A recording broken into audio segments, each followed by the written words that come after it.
시작하겠습니다. 제가 이번 주에 주일날 새신자 가정이 한 가정이었어요. 5명. 얼마나 대박입니까? 너무 긴장을 한 나머지 헌금 기도를 한다는 것이 그만 두 손 들고 이제는 우리 주 예수 그리스도. 그래 이거 아닌데 죄송합니다. 제가 축도를 하고 있는데 죄송합니다. 그러고 헌금 기도를 다시 했어요. 근데 이런 실수들 가끔 하시죠. 가장 흔히 하는 실수들 가운데 그런 거 있잖아요. 하늘에 계신 우리 아버지 이름이 거룩하게 받으셨고 이런 실수들 하시고 어떤 분은 그러시기도 하셨다고 하더라고요. 이렇게 축도하는데 중간에 그 설교 내용을 집어넣으시잖아요. 설교 내용을 한참 집어넣으셔갖고 나중에는 예수님의 이름으로 기도드립니다 아멘 그러셨다고 하시더라고요. 네, 강의 계속해 나가겠습니다. 제가 여러분한테 나눠드렸던 자료를 보시면 이런 내용이 나옵니다. 근대 이성의 붕괴.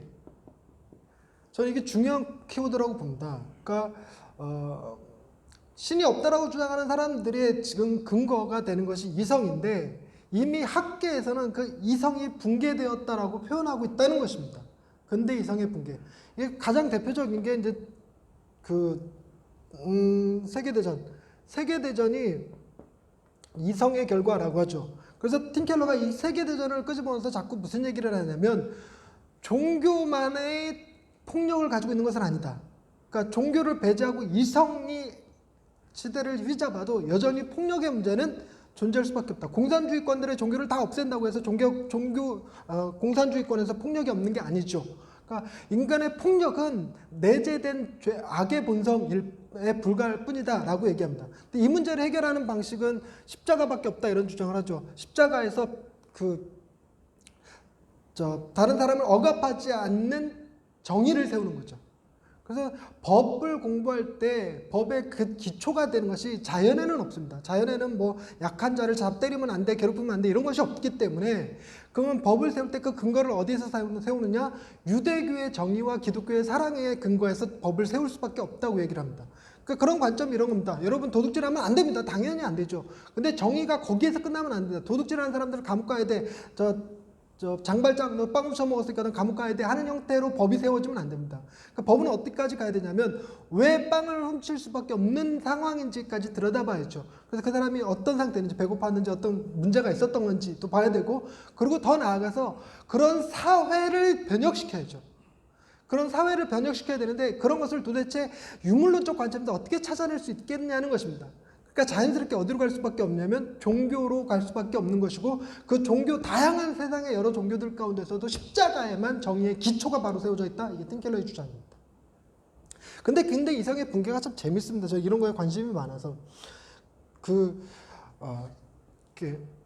과학이 진리에 가장 근접해 있는 후보라고 느끼는데 뿐만 아니라 수학도 마찬가지죠. 저 수학을 굉장히 좋아했습니다. 저희 어머니가 목사 될 사람은 수학을 잘해야 돼. 이게 어디서 근거인지 몰라도 어느 목사님이 그런 얘기를 하셨대요. 옛날에 신학자들은 다 수학자였고 철학자였어. 이런 말을 하시는 바람에 다른 건 신경 안 쓰셨는데 제 수학 점수만 가지고 얼마나 구박을 하셨는지 수학에 관심이 많이 있습니다.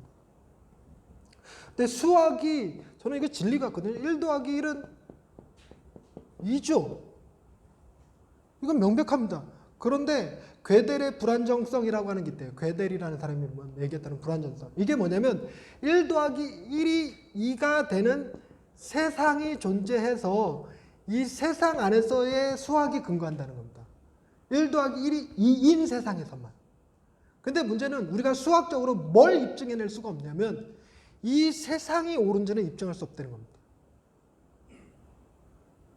더 깊이 들어가면 뭔 말인지 하나도 못 알아듣겠고 이 정도에서 마치고 저에게 놀라웠던 건 이런 거였습니다. 어떤 수의 제곱이 음수가 된다? 이게 말이 됩니까? 어떤 수든 제곱하면 다 양수돼야 되잖아요. 마이너스 1을 제곱하든 1을 제곱하든 제곱은 다 양수예요. 그런데 제곱해서 음수가 되는 수가 있답니다. 그 수를 허수라고 부른대요. 이렇게 i라고 표현하는 거. 그러니 수학이 모든 것이 다 맞다. 이것이 질다라. 이게 이성으로 뭐 완벽하게 이루어내는 게 수학 기하학 이러는데 그것이 이성이 옳다라는 것을 증명하지 않는다고 합니다. 또 하나는 하이젠베르크의 불확정성.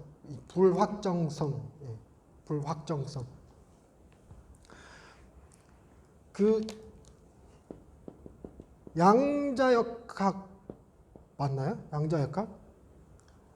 그 만원경으로 볼 수 있는 건 거시 연구고 현미경으로 들어볼 수 있는 건 미시적 연구인데 미시적 연구로 들어가 보면 굉장히 특이한 걸 발견할 수 있다 그러죠. 그러니까 전자의 위치와 속도를 동시에 측정하는 것이 불가능하다. 그러니까 양자를 중심으로 전자가 이렇게 핵을 중심으로 전자가 이렇게 돌고 있는데 이 전자의 위치를 파악하려고 자외선을 그 속도계를 딱 쐈더니 문제는 딱 속도계 빛이 부딪혀서 돌아오는 반사되어서 돌아오는 걸 가지고 위치와 속도를 찾는 건데 부딪히는 순간 얘가 속도가 변하고 위치가 변해버리는 거예요. 튕겨져 나버렸어. 워낙 가벼우니까. 그래서 과학자들이 이 그 속도계를 측정할 수 있는 속도계가 더 많이 발전하면 더 과학적으로 발전하게 되면 언젠가는 전자의 위치와 속도도 측정해낼 수 있지 않겠느냐라는 것이 학계의 주장이었는데 그것이 아니다라는 주장이 지금 힘을 받고 있습니다. 그 힘이 뭐냐면 전자의 위치는 특정 불가능하다. 즉 우리가 생각하듯이 이런 어떤 특정한 방향으로 이렇게 돌고 있는 것이 아니라 여기 나타났다 여기 나타났다 이렇게 나기 때문에 우리가 전자의 위치를 특정할 수 없는 상황에 놓여 있다라는 것이 양자역학입니다. 양자물리학. 그러니까 양자물리학에 의하면 과학은 무조건 확정이잖아요. 동일 조건에 동일 결과인데 이 확정을 이뤄낼 수 없는 불확정성이 존재한다는 거죠. 가장 대표적인 슈레딩거의 고양이. 상자 안에 고양이를 집어넣고 그 고양이가 어떤 버튼을 누르면 독가스가 나와갖고 죽는데 30분이 지났을 때 과연 상자 안에 고양이가 죽어있을까 살아있을까? 죽었을까요 살았을까요? 그럼 뭐 하는 수밖에 없냐면 뚜껑을 열어서 확인하는 수밖에 없습니다. 뚜껑을 열어서 확인하기 전까지는 고양이는 살아있다와 죽어있다가 중첩되어 있다. 이게 슈레딩거의 고양이입니다. 확정할 수 없다. 이것이 가장 기본적으로 우리 삶에 어떻게 작용되냐면 자연의 규칙성 이건 증명할 수 없습니다. 어제 해가 떴고 그저께도 해가 떴고 오늘도 해가 떴으니까 내일 해가 뜰까요 안 뜰까요? 해가 뜨겠죠. 이거는 가정입니다. 그냥 가정. 뭐 하기까지 진리가 아니냐면 내일 돼서 해가 뜨는 걸 확인하기 전까지는 진리가 아니에요. 그런데 불확정성의 원리에 의하면 내일 해가 뜨지 않을 가능성도 있습니다. 심지어 여러분 그런 것도 있습니다. 지금 여기 온도가 있습니다. 공기가 있습니다. 공기가 온도 그 열역학 법칙 제2법칙 뭐죠? 이 열은 30도와 20도가 만나서 25도를 이루는 열평형. 열평형의 법칙 있죠. 열평형. 열평형의 법칙에 의해서 우리가 일정한 온도를 느끼고 있습니다. 일정한 온도를. 그런데 아주 특이하게 어떤 것이 발견되냐면 특정 공간에서 열평형이 이루어지지 않고 갑자기 극저온 상태, 제0법칙, 절대온도의 법칙 있죠. 영하 273도인가요? 절대온도의 법칙에 의해서 특정한 공기층이 확 얼어버릴 수가 있답니다. 그러면 그 공간 안에 있는 사람은 바로 동사에서 죽어버린대요. 지금 우리 가운데서 누군가 하나가 동사에서 확 죽어버리면 기적이 아니라 과학적으로 그런 일이 가능하답니다. 그런데 그걸 어떻게 찾아낼 것이며 어떻게 예측할 것이며 그런 게 불가능하다는 얘기입니다. 그리고 또 하나가 파이어벤트의 인식론적 무정부주의. 이게 뭐냐면 저는 이 과학이 진리라고 생각을 했는데 과학은 새로운 발견에 의해서 계속적으로 발전하는 형태로 뛰는 것이 아니라 패러다임 시프트 형태로 뛴답니다. 패러다임 시프트 형태로. 그러니까 이런 식의 발전이 아니라 이런 식의 발전으로 간다는 겁니다. 이런 식으로 발전을 가는데 이게 특정한 과학의 발견이죠. 특정한 발견인데 이 발견이 과학으로 인정되는 것은 뭐의 문제냐면 과학의 문제가 아니라 정치의 문제라는 겁니다. 정치의 문제. 즉 기존 과학자들이 은퇴해줘야 가능한 얘기고 기존 과학자들한테 대항해서 쿠데타를 일으켜야 가능한 얘기고 그래서 과학의 발전 역시 이성의 결과가 아니라 힘의 결과다라고 얘기하는 것이 파이어벤트의 인식론적 무정부주의입니다. 그러니 이런 결과에 의해서 이성을 어떻게 신뢰할 거냐는 겁니다. 그래서 이성의 근거에서 종교는 틀렸고 무신론자들이 맞다라고 생각하면 우리가 거기에 대해서 니들의 근거가 틀렸어 이렇게 얘기할 수 있다는 거죠. 전제 자체가 틀렸어. 이성은 신뢰할 수 있는 게 아니야 이렇게 하는 겁니다. 또 하나가 이런 거죠. 데카르트 증명론. 저희 데카르트 증명론을 참 좋아하는데 재밌어요. 데카르트가 그런 얘기죠.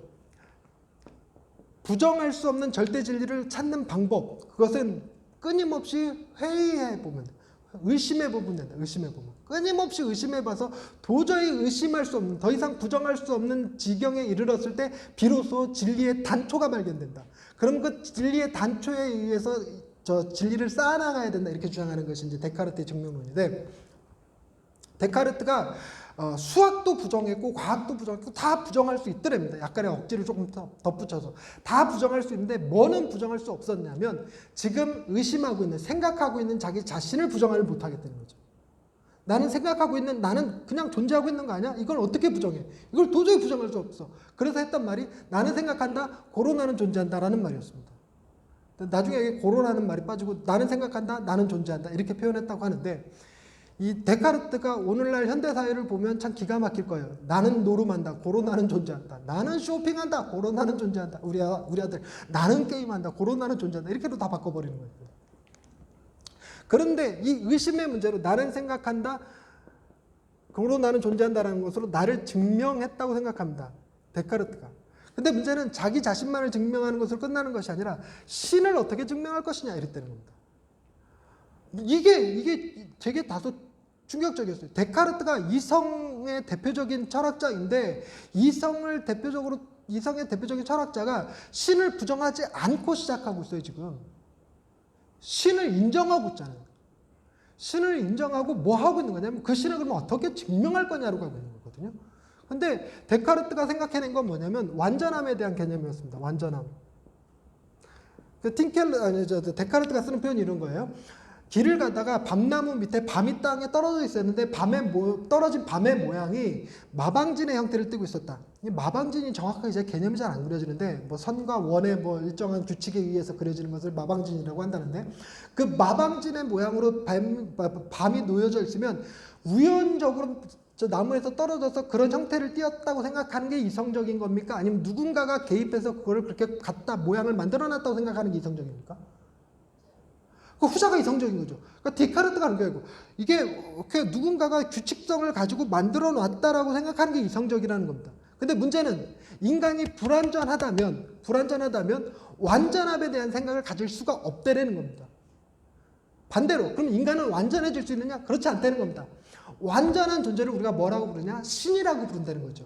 결국 데카르트는 뭐라고 했냐면 내 안에 완전함에 대한 개념이 있다는 것 자체는 완전함을 지닌 신이 존재한다는 것을 증명한다. 이렇게 해서 완전함을 통해서 신을 증명해냈습니다. 더 재밌는 것은 그런 거예요. 그럼 세상을 어떻게 증명할 것이냐? 여러분 이게 데카르트도 그런 경우에 아침잠이 많았다고 그래요. 아침잠이. 그래서 우리 딸도 그런 경우 가끔 있거든요. 우리 딸이 일어나 밥 먹어 그랬는데 자기는 분명히 일어나서 씻고 밥 먹었대요. 그랬는데 밥 먹고 있는데 할머니가 와서 깨우더래요. 그러니까 자기가 씻고 밥 먹는 것이 꿈이었는지 진짜였는지 헷갈려. 그래서 심지어는 뭐라고 얘기하냐면 아빠 꿈에 아빠가 오늘 학원 간다 오늘 강의하러 간다고 했다. 근데 내가 그 말을 한 거야 아침에. 야 그거 꿈이 아니고 내가 진짜로 한 말이야. 그러니까 꿈과 현실을 구별 못하는 거죠. 그런 경험 여러분들도 가끔 있으시죠. 꿈과 현실의 그 경계성이 애매모호한 것. 데카르트가 아침에 자기는 분명히 학교 가서 수업을 들었는데 친구가 자기를 깨우러 왔어요. 집에. 그래갖고 도대체 내가 꿈속에 있는 건지 꿈 밖에 있는 건지 지금 내가 꿈을 꾸고 있는 건지 현실에 있는 건지를 어떻게 증명할 것이냐 이 고민에 빠진 거예요. 그게 세상에 대한 증명을 하는 방식에서 문제가 됐던 겁니다. 그게 동양에서는 뭐죠? 호전몽이라고 얘기해요. 나비꿈.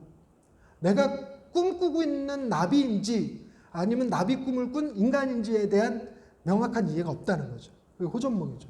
이것이 좀 더 세련되게 얘기했던 게 아까 말씀드렸던 캡슐.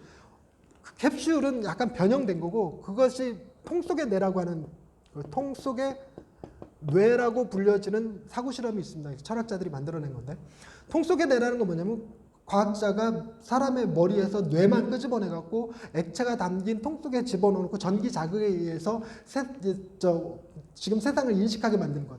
그런 내용을 기본 바탕으로 해서 만들어진 게 그거죠. 이거 뭐죠? 이렇게 총알 피하는 거? 매트리스가 2199년에 AI 컴퓨터가 다스리는 세상에서 사람들이 태어나면 사람들을 전부 다 통 속에다 집어넣고 뒤에다가 전기줄 하나 딱 꽂아놓고 전부 다 1999년을 살아가게 만들죠.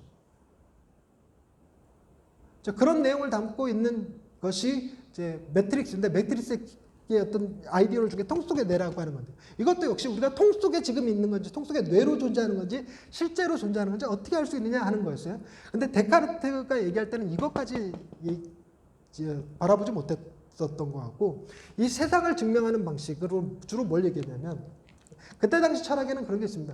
여러분 과학이 발전하다 보니까 우리가 동일하게 세상을 바라보지만 다 동일한 건 아닙니다. 여러분이 앉아 계시는 의자가 무슨 색깔입니까? 등받이 색깔. 파란색이죠. 파란색.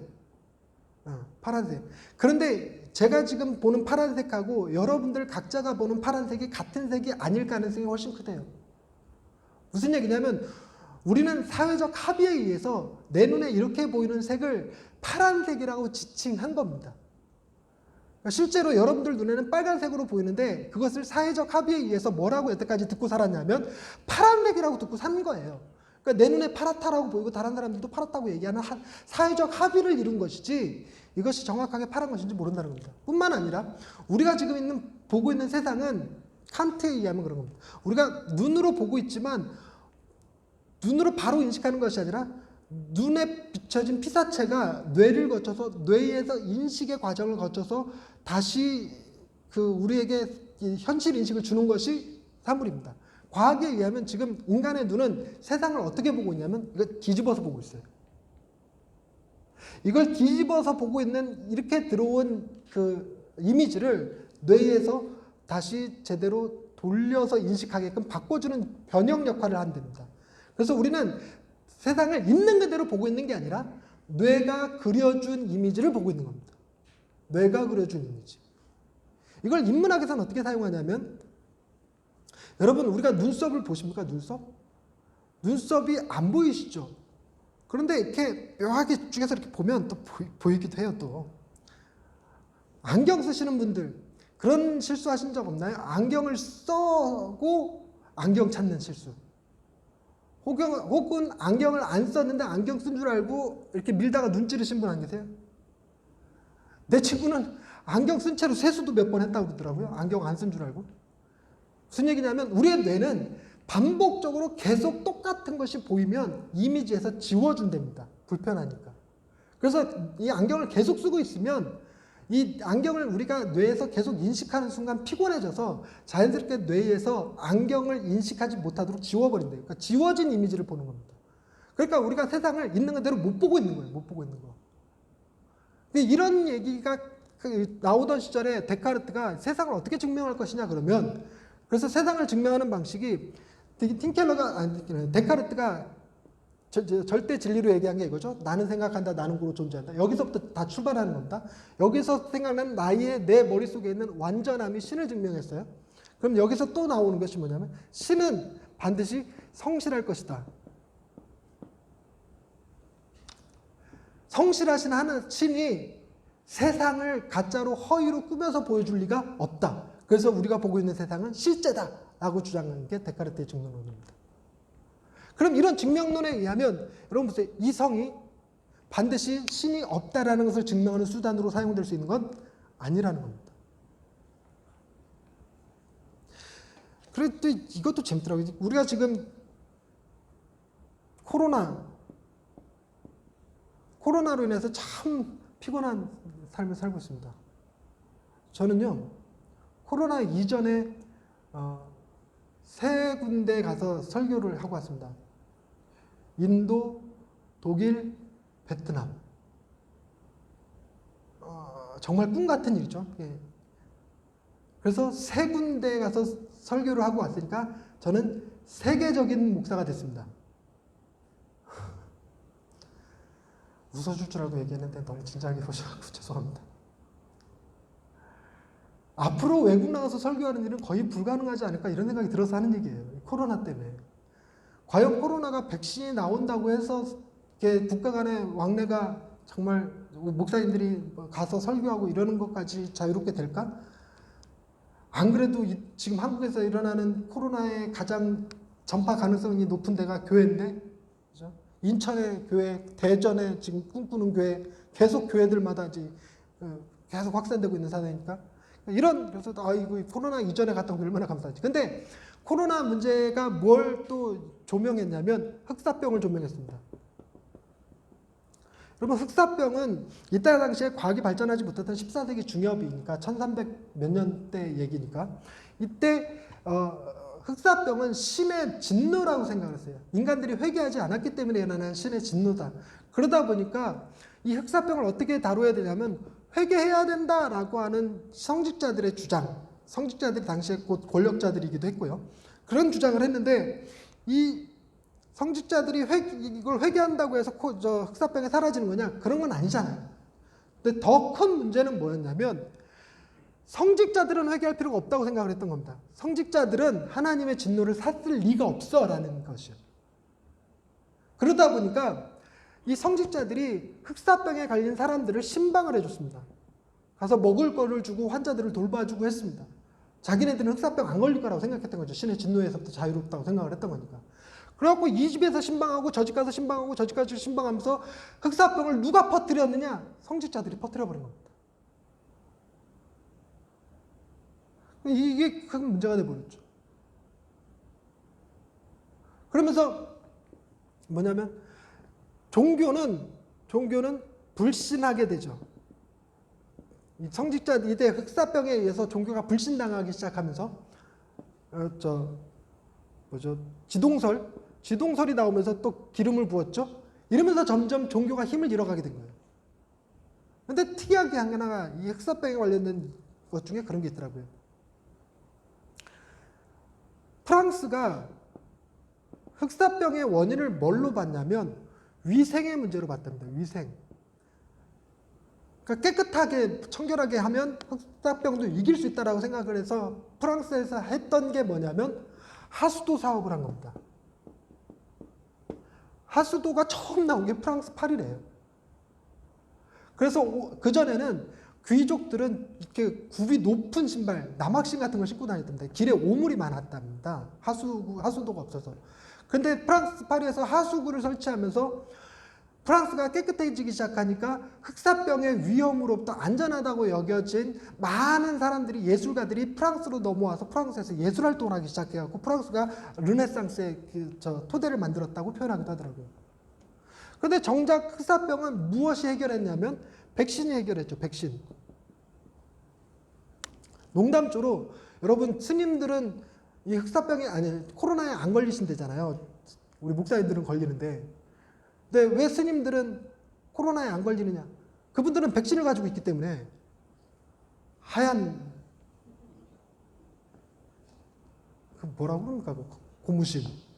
하얀 고무신. 백신을 갖고 있어서 그렇다고. 근데 어찌됐건 이 백신이 18세기쯤에 백신이 개발이 됐는데 이 백신이 개발되고 나서 비로소 뭐가 가능해졌냐면 대도시가 가능해졌답니다. 대도시. 그래서 대도시를 이루는 기본 요소가 하나가 백신이랍니다. 백신. 그런데 이제 이 이야기를 왜 하냐면 대도시가 이제 만들어지고 난 다음에 프랑스에서 어떤 일이 벌어지냐면 프랑스 대혁명이 일어나죠. 프랑스 대혁명. 프랑스 대혁명이 뭐였냐면 하나님 신의 대리자라고 자청하는 왕의 목을 단도제에서 딱 떨어뜨린 거죠. 그러면서 더 이상 신을 인정하지 않는 사회로 가버린 겁니다. 그러면서 그들이 주장한 것은 자유, 평등, 박애였습니다. 그런데 놀랍게도 박애는 사라져버렸어요. 이성이 앞서서 종교를 잘라버리고 종교를 제거해버리고 나면 종교가 거세된 사회에서는 박애가 형성되지 않습니다. 그래서 자유와 평등만 내세우게 됐죠. 자유와 평등만 내세우다 보니까 무슨 일이 벌어졌냐면 68혁명이 프랑스에서도 일어납니다. 68혁명.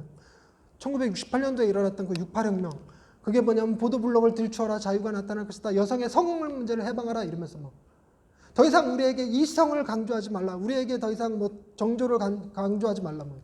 이것이 미국으로 수출돼서 나온 것이 히피 운동이었죠.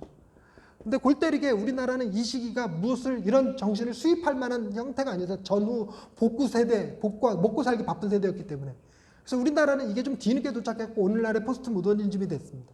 근데 우리나라에서 이런 젊은이들의 성개방 문제, 자유로운 성의 문제, 자유의 문제, 평등의 문제를 막 부르짖으니까 성평등 그리고 젠더의 동성애 문제 막 일으키니까 우리 목사님들 세대는 다 어디에 갔냐면 68혁명 이전 세대로 다 우리가 지금 현재를 살아가고 있어요. 근대, 후기 근대를 살아가고 있으니까 68혁명 이후에 히피 문화가 한번 딱 쓸고 간 전 세계를 우린 뒤늦게 바라보면서 망조가 들었네, 세상의 종말이네 이러고 있다는 겁니다.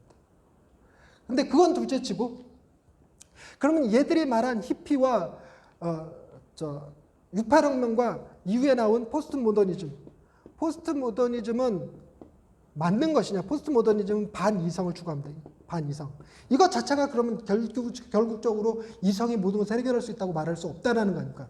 역사가 뭘 증명했냐면 이성이 틀렸음을 얘기한 거 아니냐는 거죠.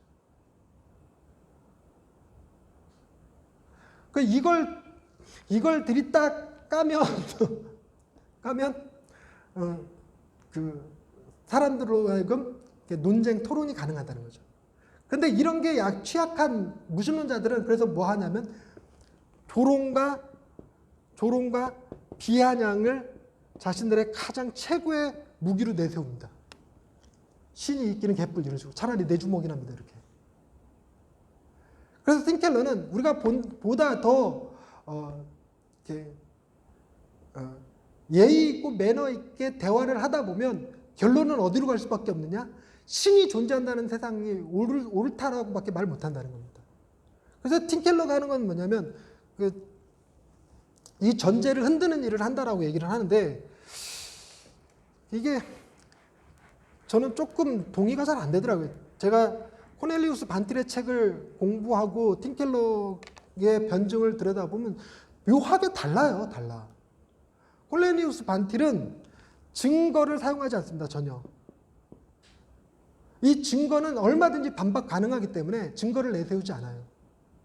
근데 팀켈러는 전제주의 변증도 쓰지만 전제주의 변증 플러스 증거주의를 쓰고 있다는 느낌이 확 듭니다. 여러분 다비되는 기독교도 마찬가지잖아요. 뒤에 가서 신이 있다라고밖에 말할 수 없는 증거들을 얘기하면서 자연의 규칙성도 얘기하고 이성의 증명 이것도 얘기하고 논리 이성의 논리도 증명하고 아이고 주여 미세조정 우주의 미세조정 그거를 지적설계라고 그랬죠. 지적설계도 얘기하고 그런데 다만 팀켈러는 또 뭘 얘기하는 거냐면 우리가 토론에 임하되 비아냥과 조롱하는 자세가 되면 안 되죠. 그래서 그거를 하나님이 계시다라고 하는 명백한 증거로 내세우는 것이 아니라 이거를 말을 바꿔서 실마리라고 표현합니다. 실마리. 우리 삶에 존재하는 다양한 실마리들이 있는데 그 실마리들은 자연스럽게 신이 있을 때만 비로소 가능한 이야기들을 실마리라고 표현합니다. 그리고 여기에 더 나아가서 뭘 하냐면 복음 제시.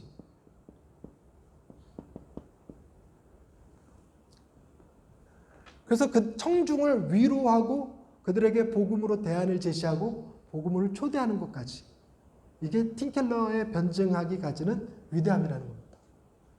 근데 이런 개념들을 가지고 있어요. 우리는 자꾸만 뭐 하냐면 전제주의 변증은 모르니까 그냥 턱대고 믿어라, 덮어놓고 믿어라 이렇게 가는 것이고 그리고 세상과는 끊임없이 전투적 자세를 아예 대화 자체를 안 해버리죠. 근데 팀켈러는 자신의 교회 안에 무신론자들과의 대화 시간을 끊임없이 갖습니다. 그러니까 팀켈러 관련 영상을 찾아보면 무신론자들과의 대화하는 영상들이 덜어 나옵니다. 동성애자들과의 토론 뭐 이런 것도 나오고. 그러면서 답이 되는 기독교를 볼 건데요. 답이 되는 기독교를 제가 이렇게 적어드린 것을 보시면 종교는 사라지지 않는다. 세속주의는 새로운 신앙이다. 이게 전제들이에요. 세속주의는 이성이다가 아닙니다. 세속주의는 새로운 신앙입니다. 없다고 생각하는 것도 역시나 신앙이니까 새로운 신앙으로인 거죠. 그 다음에 삶의 의미는 발견하는 것이다. 삶의 의미는 지어내는 것이다가 세상에서 얘기하는 겁니다. 네 자신을 들여다봐. 그리고 그 안에서 의미를 찾아야 돼. 네 삶에서 너의 의미는 네가 찾아야 돼. 이게 존엄의 문제인데, 이런 문제는, 삶의 의미는 지어내는 게 아니라 우리 안에서 발견해내야 돼. 하는 목적. 가장 흔하게 쓰는 것이 그죠. 시계의 비유. 맥킨타이어가 그랬다나. 그 시계로 못을 박으면 못이 잘 박힐까요? 시계가 부서질까요? 시계가 부서지겠죠. 그러면서 시계를 두고 이런 쓸모없는 물건이라고 얘기하면 잘못된 거죠. 그러니까 뭘 찾아내야 되냐면, 그 사람의 삶의 의미를 찾아내려면 그 삶의 목적이 무엇인지를 봐야 된다는 거예요. 목적.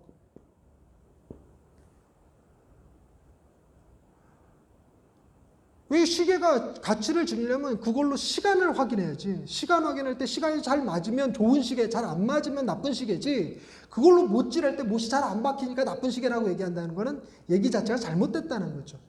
그러면 인간의 목적은 도대체 뭔데? 여러분, 인간의 목적이 뭘까요? 인간의 목적이. 이게 세속주의에서 얘기하는 자아실현이 인간의 목적이다? 아니요. 인문학에서는 다른 얘기하죠. 여러분, 인간의 목적이 많은 사람들이 사랑에서 찾습니다. 사랑. 기독교는 어떨까요? 당신은 사랑받기 위해 태어난 사람, 이렇게 얘기하는 거죠. 그러면 인간의 목적은 그가 사랑을 받고 있느냐 안 받고 있느냐에 따라서 그 삶의 의미가 달라질 수 있다는 것입니다. 자살은 누가 하냐면, 아무도 나를 사랑하지 않는다라는 생각이 들 때 비로소 자살한다고 해요. 그래서 자살을 포기하는 것, 자살을 포기하는 것 중에 가장 영향력 없는 게 자살하면 지옥 가, 이거래요. 자살하면 지옥 가, 이거는 자살하는 사람들한테 아무 영향을 주지 않는답니다. 그러나 자살을 시도했다가 자살을 중간에 포기한 사람들의 90% 이상이 뭐 때문에 포기했냐면 엄마 때문에 포기했다고 합니다. 엄마. 세상 사람들이 다 나를 손가락질하고 세상 사람들이 다 나를 비난해도 나를 예쁘다고, 고슴도치도 지 새끼는 하마하마하다고 얘기하듯이 나를 예쁘다고, 나는 귀하다고 얘기해 줄 수 있는 존재가 딱 한 명 있으니 그 누구였다? 엄마였다. 그러면 여러분, 기독교는 자살하면 지옥가가 아니라 어떻게 바뀌어야 됩니까? 너의 모든 잘못에도 불구하고 너를 비난하지 않고 너를 위해서 대신 십자가에 죽어주실 만큼 너를 사랑하는 존재가 있어. 너는 아무리 악한 존재일지라도 너는 하나님의 사랑받기 위해 태어난 존재고 하나님께서 너를 특별하게 사랑하셔라고 말할 수 있는 그 하나님을 얘기해 줘야죠.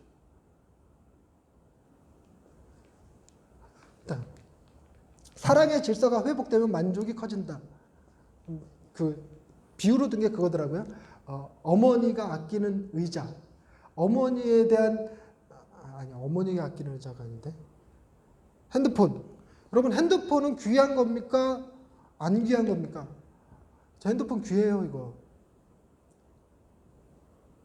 핸드폰 조심하게 다루죠. 저 핸드폰 이번에 액정 깨져갖고, 저게 노트 8이거든요. 근데 제가 이렇게 영상을 찍어서 업로드하고 그러니까 좋은 폰에 대한 욕심이 조금 생겼어요. 그래서 뭐를 들여다봤냐면 노트 10을 들여다봤습니다. 노트 10 새 거는 엄두가 안 나서 중고를 알아봤는데 79만 원. 노트 10. 근데 저거를 수리하는 거는 8만 원. 액정 수리비. 그럼 수리하는 게 맞습니까? 노트 10을 구하는 게 맞습니까? 수리해야죠. 근데 수리하려고 갔더니 액정이 깨진 정도에 따라서 금액이 달라지는데, 줄이 가거나 멍이 생겼으면 21만 원. 그러면 그냥 AS 센터, 서비스 센터 가면 거기서도 21만 원. 그래서 그냥 AS 센터 가서 21만 원 주고 교체를 해왔습니다. 그래서 새 거가 됐어요. 저거 뚝 떨어뜨려서 깨트리면 될까요? 안 되겠죠. 그래서 저희가 핸드폰을 아끼기 위해서 제가 장신대에서 학생들 강의하다가 흥분해서 이걸 잡아당겨서 저게 넘어졌어요. 그래갖고 그거를 방지하기 위해서 지금 제가 저 선을 잡아당겨도 저게 넘어가지 않도록 제가 마이크에다 묶어놨습니다. 지금 들 묶였나 보네. 떨어지겠다. 이런 겁니다. 핸드폰 소중합니다. 아껴서 쓰세요. 비싼 겁니다. 그런데 제 딸아이가 제 핸드폰 2번이가 깨먹었어요. 핸드폰을 안 사줬을 때, 초등학교 때. 핸드폰 귀하다고 애를 잡으면 핸드폰 귀한 것은 맞지만 뭐가 틀렸냐면 사랑의 우선순위가 틀려져 버렸죠. 핸드폰보다 더 귀한 게 있는 거예요. 그게 아니죠. 그러니까 아이보다 더 귀한 게 있다는 거예요. 사랑의 우선순위는 하나님만 사랑하라는 게 아니에요. 하나님을 마음과 목숨과 뜻과 힘을 다하여 사랑하라고 그랬다고 해서 하나님을 제외한 나머지는 거 다 미워하고 다 배척하고 그러라는 얘기가 아니라 하나님을 제일 우선적으로 사랑하게 되면 나머지 사랑들이 더 깊은 만족으로 나아갈 수 있다는 얘기입니다. 그걸 뭘로 얘기하냐면 자식들을 하나님보다 더 사랑하게 되면 자식들이 내 뜻대로 성공하지 못하면 인생이 좌절이 돼요. 좌절. 그러다 보니까 애를 자꾸 잡게 되죠. 넌 훌륭한 사람이 돼야 돼. 넌 공부 잘해야 돼. 너는 뭐 이것도 하면 안 되고 저거 하면 안 되고 이 약 먹어야 되고 이 운동해야 되고 애를 잡아요. 그러다가 애 망가지면 자기 인생도 망가져요. 그게 사랑의 우선순위가 잘못됐기 때문에 하나님을 최고로 사랑하고 나의 만족은 하나님에게서 누리면 내 자녀에게는 사랑을 베풀 수만 있죠. 베푸는 것만도 가능하죠. 그래서 내 아이의 자기의 인생을 살아가게끔 밀어줄 수 있고 그의 발전을 도모해 줄 수 있고 그런 거죠. 얼마든지 자녀를 내 성공의 도구로 쓰는 것이 아니라 자녀의 성공을 위해서 나를 헌신할 수 있는 희생적 사랑을 할 수 있게 만드는 힘. 그게 사랑의 우선순위를 바르게 세우는 거다. 그렇게 쭉 나오는데 그 중에서 시간이 많이 갔으니까 마지막으로 답이 되는 기독교의 맨 끝에 산둥수용소에 대한 이야기가 나옵니다. 그 산둥수용소라는 책을 제가 또 사서 읽어봤거든요. 강추합니다. 강추합니다. 너무 재밌어요. 아, 하셨구나. 그러면 제 얘기에 공감하실 것 같은데 거기 나오는 여러 집단들 중에서 제일 재수없는 집단이 누구더라? 기독교 집단. 그리고 가장 인기 있는 집단이 어디더라? 수도사 집단. 이 수도사 집단을 표현하는 게 재밌어요. 이 사람들은 그죠? 남자들끼리만 모여 살다가 포로 수용소에 딱 들어왔는데 거기 자매들이 있으니까 포로 수용소가 천국이래요. 그리고 이 기독교인들은 요리를 할 줄 모르는데 수도사들은 자급자족을 했었기 때문에 요리가 익숙해요. 그런데다가 긴 옷을 입거든요. 긴 옷. 그러니까 뭐에도 유리하냐면 밀수하는 데도 유리해. 밀수. 기독교인들은 그거 경계하는데 얘네들은 밀수도 유리해. 그리고 얘네들은 술, 담배를 하네, 수도사들이. 여러분, 제가 독일 가갖고 희한했던 게 독일 맥주엔 전부 다 루터가 그려져 있어요. 뭔 루터가 맥주마다 다 그려져 있어요. 그래서 이게 뭐냐 그랬더니 독일은 물은 석회질이 많아서 그냥 못 마신대요. 정제하지 않으면. 그래서 옛날엔 정제 기술이 없으니까 물을 물장수한테서 사서 마셨는데 이 물장수들이 자꾸 장난질을 했대요. 그래서 가장 믿고 마실 수 있는 물은 뭐였냐면 수도사들이 산에서 흘러내려오는 물로 만든 맥주만 믿고 마실 수 있는 물이었대요. 그래서 실제로 지금도 12세만 되면 마실 수 있는 맥주가 있어요. 맥주는 거의 그 나라의 물 같은 거죠. 물 같은 거. 그래서 재밌는 게 지금도 수도사들, 수도원에서는 금식기간 있잖아요. 금식기간에 맥주를 몇 잔까지 마실 수 있느냐 갖고 논쟁한대요. 몇 잔까지 마실 수 있느냐. 우리 생각에는 맥주를 마시면 안 되지, 금식인데. 수도원이면 물 있잖아, 그냥. 깨끗한 물, 그 맥주 만드는 물. 근데 뭐 맥주를 왜 마셔? 제 생각은 그랬거든요. 근데 수도사들은 아닌가 봐요. 맥주는 반드시 마셔야 되는 건가 봐요. 그래서 논쟁하기를, 여러분, 맥주, 우리 병맥주 있잖아요, 병맥주. 그거 몇 병까지가 허용됐을까요? 금식기간에? 제 생각에 아무리 물이 마시도 돼도 한 병 이상 넘어가는 건 너무 오버 아니야? 금식기간에? 여러분 상상을 초월하더라고요. 10병 이상 먹으면 안 된다. 이런 식이었어요. 나는 그거 마시면 취해서라도 못 마시겠다 싶은데. 그 얘기를 했지. 수도사들은 술, 담배를 했거든요. 그러니까 그 포로 수용소 안에서 힘든 사람들 있잖아요. 힘든 사람들한테 가서 담배 같이 피면서 인생 얘기 들어주고 술 한잔 마시면서 인생 얘기 들어주는 건 수도사. 같이 잘 얘기 나누다가 인생 힘들어하고 담배 꺼내는 순간 비난하고 떠나는 애들이 기독교인들. 그래갖고 기독교인들 그렇게 싫어했대요. 근데 여러분 그게 제가 산둥 수용소 읽으면서 반박 불가. 다른 사람들이 날 봐도 다 재수없겠다 싶은 그런 거죠. 저도 그래서 안 믿는 사람들과 교제하는 게 너무 싫어요. 저는 그래서 두한국서를 너무 좋아해요. 왜냐하면 믿는 사람들끼리 어울렸으면 좋겠어. 뭐